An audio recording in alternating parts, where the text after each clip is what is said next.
प्यारे दोस्तों, दुनिया में सबसे पहले आने वाले इंसान हजरत आदम अलैहिस्सलाम और हजरत हव्वा अलैहिस्सलाम थे। जन्नत में शैतान के बहकावे में आकर जब उन्होंने अल्लाह ताला का एक बड़ा हुक्म तोड़ दिया और गंधुम का दाना खा लिया, तो अल्लाह ने अपने हिकमत भरे फैसले के तहत दोनों को जमीन पर उतार दिया। हजरत आदम अलैहिस्सलाम को सिलोन के इलाके में और बीबी हव्वा अलैहिस्सलाम को जद्दा के करीब उतारा गया और यहीं से इंसानी जिंदगी का असली सफर शुरू हुआ। शैतान की चाल को अंजाम तक पहुंचाने में मोर और सांप ने भी उसका साथ दिया था।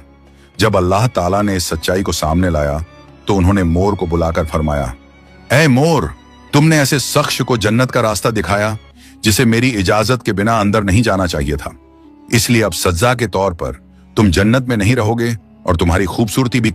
क्या तुमने कभी सोचा है, एक ऐसी कौम जो पहाड़ों को तराश कर महल बनाती थी, जो कहती थी हमसे ज्यादा ताकतवर कौन, मगर जब आसमान का हुक्म आया तो उनके महल मिट्टी के नीचे दबा दिए गए। हजरत नूह अलैहिस्सलाम के बाद एक और कौम पैदा हुई, उमैयाद। यमन और ओमान के दरमियान एक इलाके के आकाफ में रहते थे।